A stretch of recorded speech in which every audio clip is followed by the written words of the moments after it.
ets l'Àlex, veritat? Hola, bon dia. Sí, soc jo. Molt de Soc el gust. Carlos, tècnic de l'Autoritat Catalana de Protecció de Dades. M'han comentat que ens vols plantejar alguns dubtes relacionats amb les dades sanitàries. En què puc ajudar-te? Doncs he vingut per saber si em podeu aclarir algunes qüestions, perquè em trobo que la meva mare està malalta i quan acudeixo o truco al seu centre sanitari per rebre informació tinc molts impediments. L'altre dia em vaig acostar al centre sanitari per parlar amb el seu metge sobre el seu estat de salut, ja que s'havia fet unes proves, però em va dir que no em podia donar aquesta informació per un tema de protecció de dades. Això és així? Em va sorprendre perquè és la meva mare. Comprenc. Sí, el que et va dir el metge és correcte, encara que hi poden haver matisos. Entenc que la teva mare no està incapacitada. D'acord. Llavors, el seu metge està en obligació de mantenir el deure de confidencialitat de la informació dels seus pacients.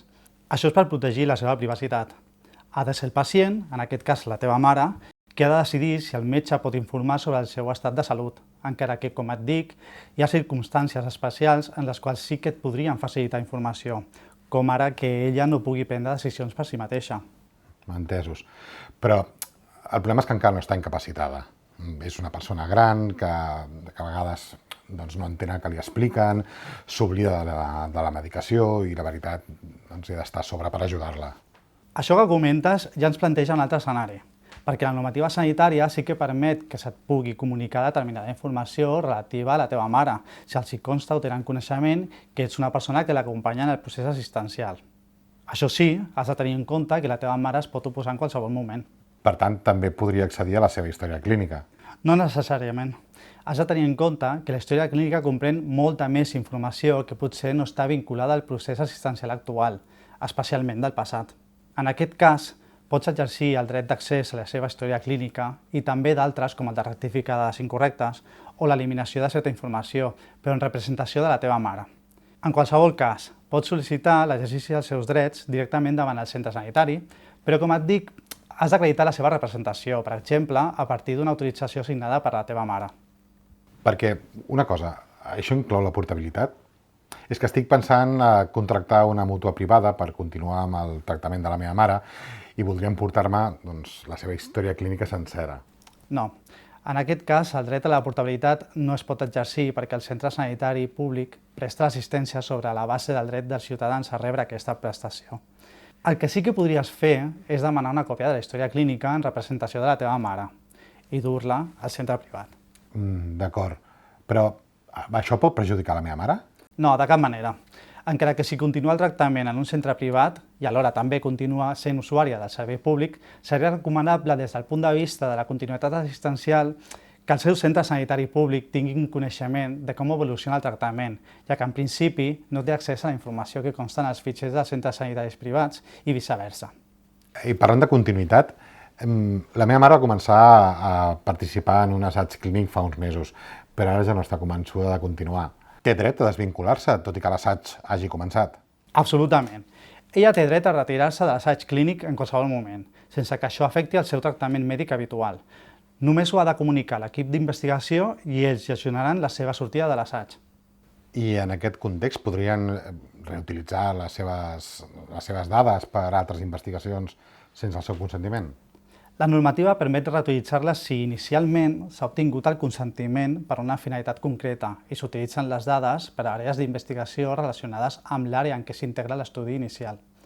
Tot i això, està sotmès a l'informe favorable del Comitè d'Ètica i la persona afectada ha d'haver estat informada d'aquesta possibilitat. També és possible la reutilització de la seva informació en el cas que les dades estiguin prèviament pseudonimitzades, encara que aquest ús també està sotmès a alguns requisits, com ara que l'equip investigador signi un compromís exprés de confidencialitat i no dugui a terme cap activitat de reidentificació, llevat que concorrin determinades circumstàncies relacionades amb la salut del pacient. I això està relacionat d'alguna manera amb el fet que quan la meva mare va estar hospitalitzada entressin a la seva habitació estudiants en formació? A veure, ho dic perquè no es van informar ni preguntar en cap moment si estàvem conformes o no, i al final són persones que potser encara no són metges i estan accedint a la història clínica de la meva mare. És una situació delicada. És cert que els centres de salut formen futurs professionals i això inclou a vegades la presència a les habitacions dels pacients. Tanmateix, La teva mare hauria d'haver estat informada i haver donat el seu consentiment perquè aquestes persones poguessin estar presents. Sense aquest consentiment es podrien estar vulnerant els seus drets de privacitat. Si això us preocupa, hauries de demanar al centre de salut que us expliquin les polítiques de formació i si es va obtenir el consentiment necessari. De fet, has de saber que els centres sanitaris públics estan obligats a informar d'aquestes circumstàncies i fins i tot tenen establerts certs límits d'estudiants que poden assistir a les habitacions conjuntament amb el metge o l'accés a les històries clíniques. Ho entenc. Si de cas ho preguntaré perquè aviat l'han d'intervenir i és que a vegades hi havia massa gent i això la incomoda. Una altra cosa, abans m'he oblidat de preguntar-ho. I si volgués que eliminessin algunes de les dades de la història clínica de la meva mare, seria possible fer-ho? I si ho és, com es gestionaria?